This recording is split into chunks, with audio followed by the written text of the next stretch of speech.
Okay, battery is working. I'm not gonna try not to scream into the microphone and let the little floof have her moment. Okay, so let me not try not to scream.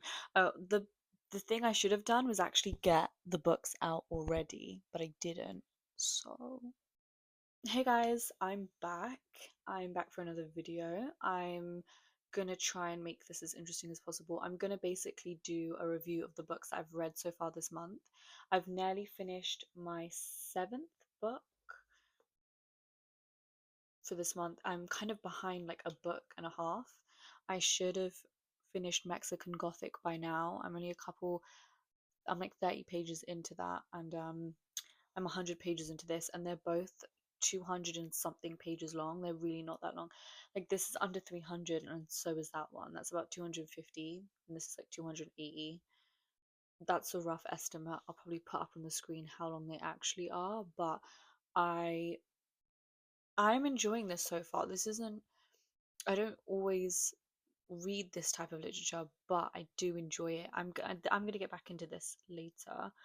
I feel like I might indulge more about how good this book is and how much I would recommend it and stuff like that, and indulge in what's about in another video. I just don't think right now is a good time, but I am reading it and I am enjoying it.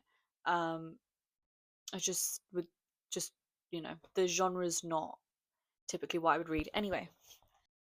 She's gorgeous. She's amazing. She looks so beautiful. Look how big she is.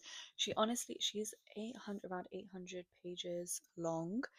Um, which isn't that bad. I mean, it's quite intimidating. It's literally two books in one book, but it's not like impossible to read and get through. Though I did struggle with the first like 300, 350 pages was a struggle for me. Like I wouldn't have carried on reading it if it didn't pick up in the next 100. Like if I got halfway through this book and I was like, nah, it's just still not hitting, I would have had to put it down, but it picked up.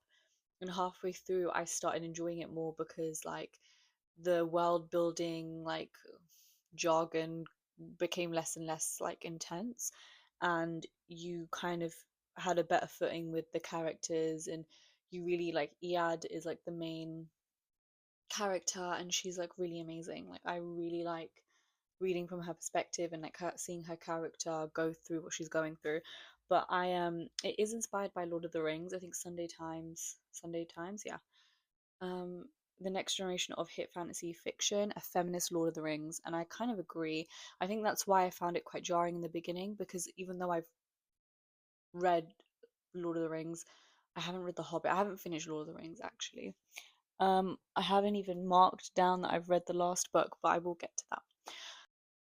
So yeah, the Priory of the Orange Tree, that's kind of the vibes you get from it, like in terms of the hobbits doing hobbit things, and this is the land of da da da and the kingdom of blah blah blah, and it's like it's a lot, and you get different perspectives. You get north, south, east, and west, like kingdoms, lands, whatever, and you get different characters from each, so they flick through, and but it becomes more understandable and bearable, and I think that's why it's such a big book, because you have to make it a big book, and there has to be a second one, and I know that there's a prequel coming out as well, so it makes sense the way that she's written it. Samantha's gone through and written it.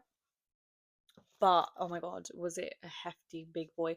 I kind of like, so the character, the nameless one, like the main villain of the story, I like the way it's written, because if any of you have read um One Dark Window, there's the duology, One Dark Window and Two Twisted Crowns. I think with One Dark Window, the way it was my favorite book in 2024. Like it was rated a 5 out of 5, and it was my favorite book. It's incredible. I love the way it's written. It's one of like the magic system in it is like it's amazing. Like it's so unique, but also it's just, I don't know, it's so interesting. It's so fresh, and I've been looking for books like that are fresh and new, and are inspiring, and just like have this dark fantasy whimsical vibe to it. Like obviously there's so many other books that are like that. Nightmare card, or the nightmare, not gonna say anything, just the nightmare, is very similar to how the Nameless one is written, in my opinion. That's the vibes I got when they were first introduced. Um, just trying to think like how best to explain it without giving spoilers because I don't want to ruin it for people. Do you know what I mean? Um, but yeah, the Nameless one, and I really really enjoyed those books. So for me, when I found like how the character was written and the vibes I got and the dark, mysterious, like looming presence and the relationship the Nameless one had with, and the riddles and stuff like that that's mentioned in the books.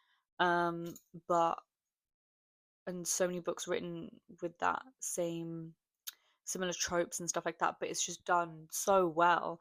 And it's so hard to find like um books recently that haven't been completely taken over by book talk when it comes to feeding into like like pumping more books out, just over consumption and mass production of shitty literature books filled with certain types of tropes just to get people, just for the sake of doing it. I don't know. I hate that. Anyway, back to that. This definitely doesn't do that either.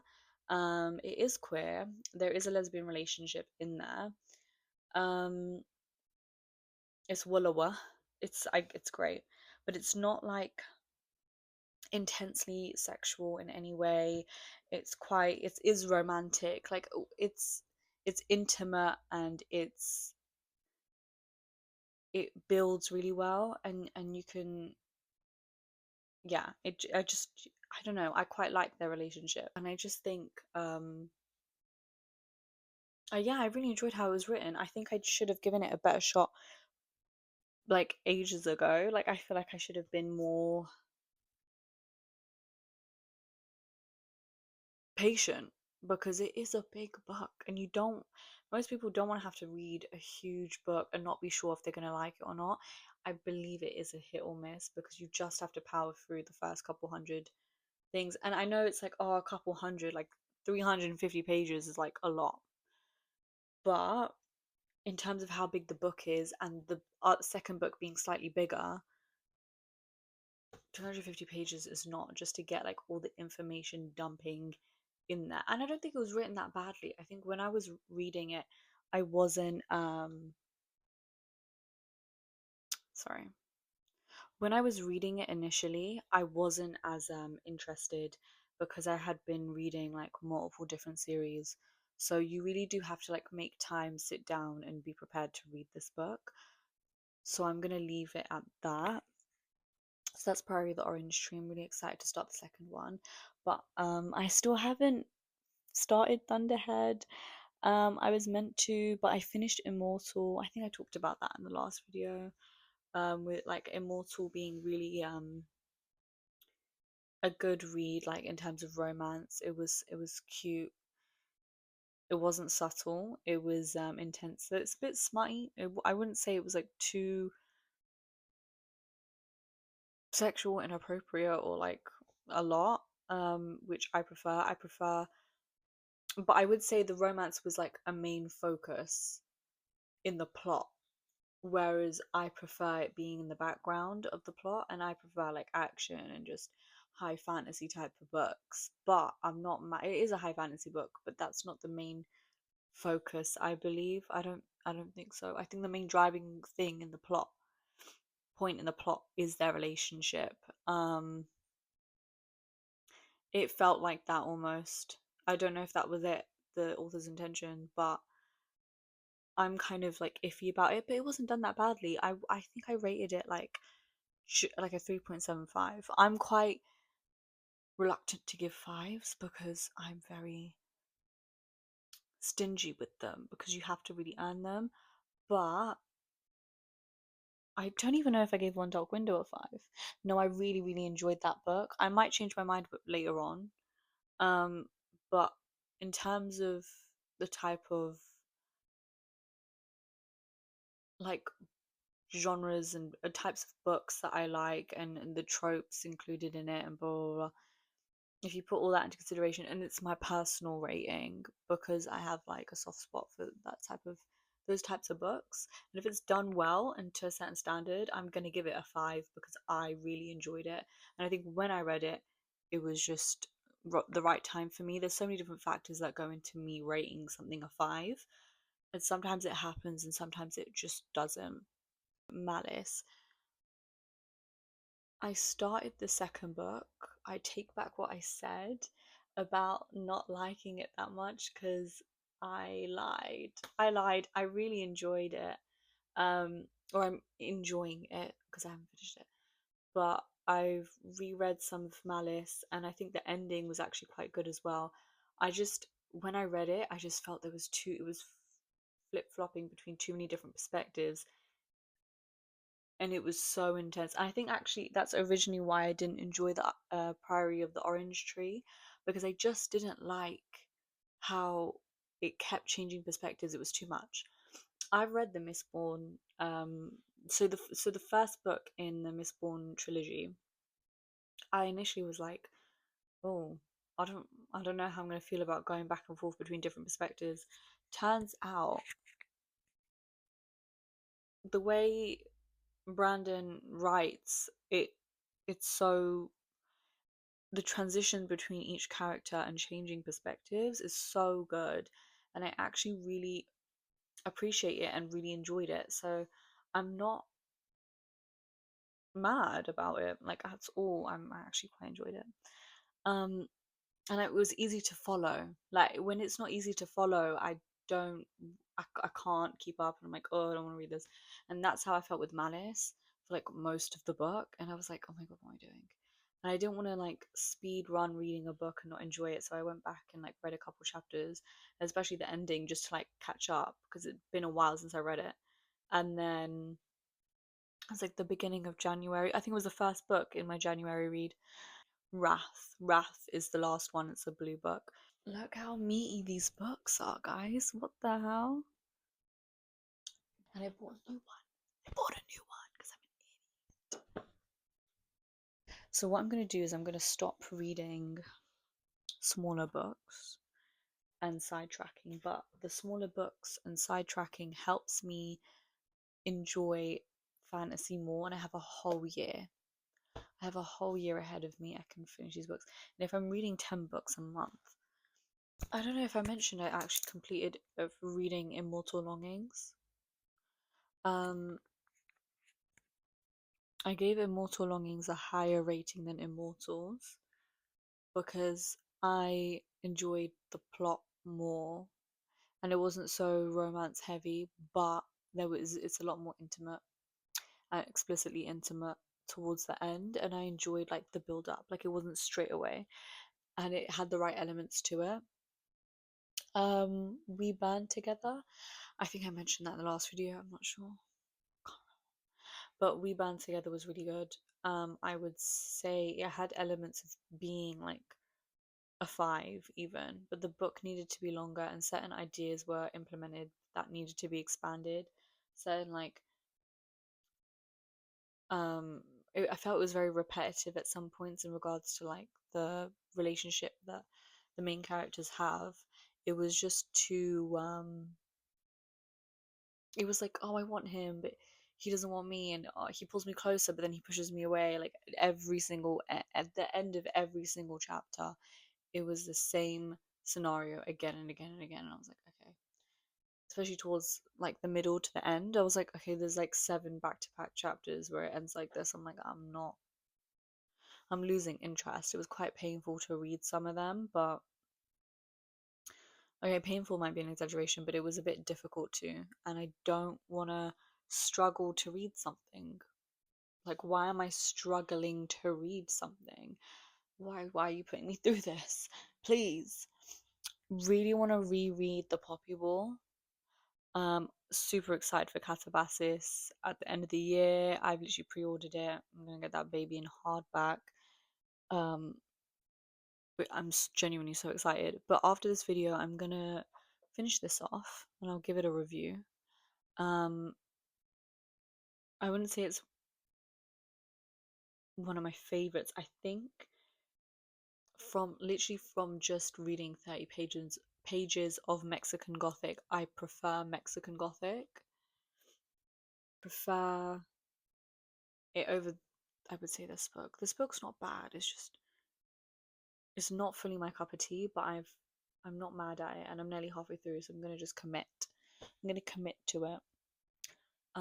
So far that's like my main those are my main updates. I feel like I just haven't been reading as much. I went through a weird slump over the weekend and I just had some like own personal stuff and I wasn't able to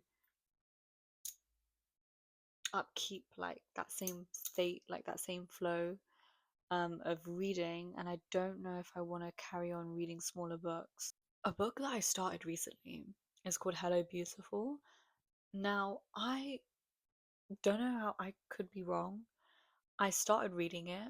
I did not enjoy it because the book is meant to be kind of like mundane a little bit, into like Sally Rooney vibes, where you're introduced to these people, these average characters, and it's an average life and it's a perfect world, and it starts like twisting upside down a bit for them, and they're not so perfect, not so average, and or whatever happens in their life, and that type of like book. Do you know what I mean? And that's fine. That, and I like some Sally Rooney books, but it wasn't for me. It wasn't my cup of tea. It wasn't.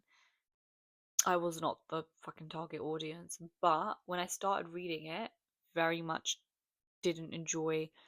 I thought I thought they were gonna like expand on the racism or something like that. It was super weird because one of the chapters, and I feel like I'm making shit up, but one of the chapters I read, and it casually talked about a black woman telling the main character, one of the guys, forgot his, forgot completely forgot his name, that he can't be in the washing area because he's not black. Basically, he was like, she's black. She's described as a black woman. They play basketball, or is it they play football? But it's American football, so it's like rugby. This is what I mean. I read it and I wanted to blank it out straight away. I don't know. I think it was either football or basketball. Like a very stereotypical weird microaggression, and mixed in with what the fuck is going on. That's how I felt when I was reading it, and I don't know. And bear in mind she's Italian and white, and that's the author, and the family that she's writing about is Italian and white. So it was just like a random like throw in there about the racism during that time, and I felt like, why was that necessary? Like his friendship with another black boy who happened to be there washing the other gym kits was, this is what I mean. It sounds so weird. It sounds so like jarring. Like even explaining it, I'm like, I don't even know what I'm explaining because I don't understand why it was mentioned or any of it happened in the first place. It's becoming more spring, then it's and winter is leaving, and I'm so excited. Hate winter. When you're younger and you don't have responsibilities and you can walk 5 minutes down to or you have your mum drop you off to school, amazing. Winter's fine. Winter's fun. If winter's really harsh, you don't even have to go to school. Can't do that. You can't do that as a grown adult. I can't, and I wish I did. But now that I have priorities and things to do, and places to be, I legit cannot just like leave it up to like fate and hope that, oh, uni closes because of snow or da da da. It's like, or maybe some professors will be like, oh yeah, we can do it online, but most of the time you can't just like not go to work or not do this or not do that.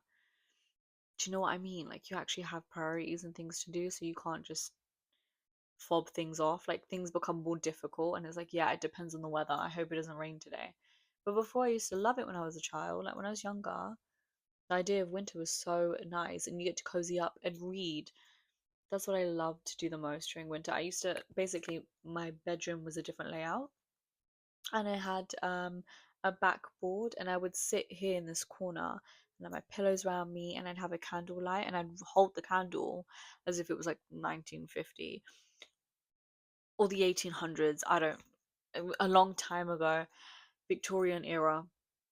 Hold the candle up and like read with the candlelight. I reading 1984. Is it 1984? Whatever the fucking book's called, or Clockwork Orange, and I would just sit there and read, trying to be interesting and academic.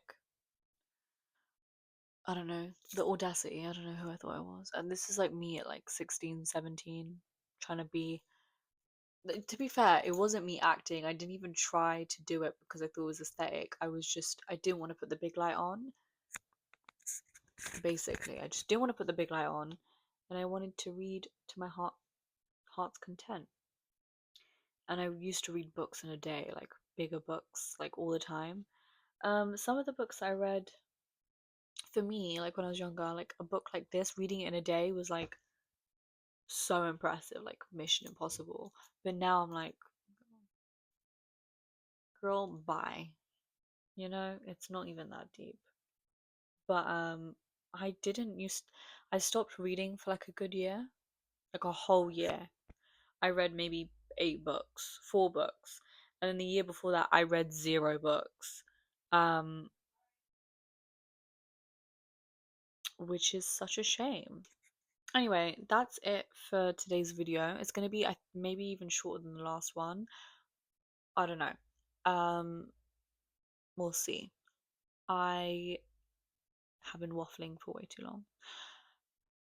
I hope you enjoy your day. I just kind of wanted to do a little check-in and talk about some of the things that I've read, and I've totally changed my opinion on 2 books because Priory was a mission to get through, but it's worth it. For me, it felt it was worth it. So maybe for you it's the same. I don't know. If you're into like Lord of the Rings, a really long, complex like worlds to like fall into, then go for it. Like if you're willing to give it a chance, like I think even if you don't like it in the end, it's still worth reading. Personally, I don't know.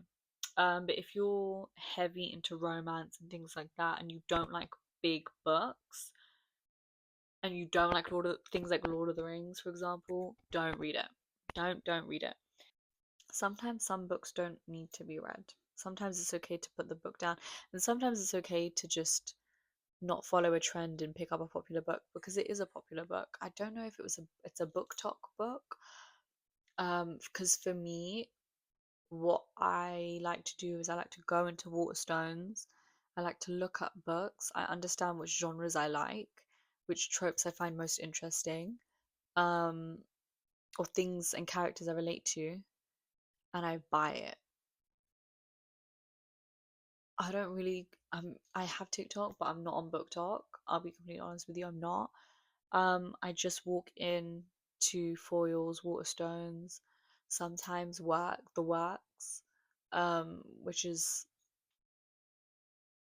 what we have in the UK. Thank you for watching. Bye.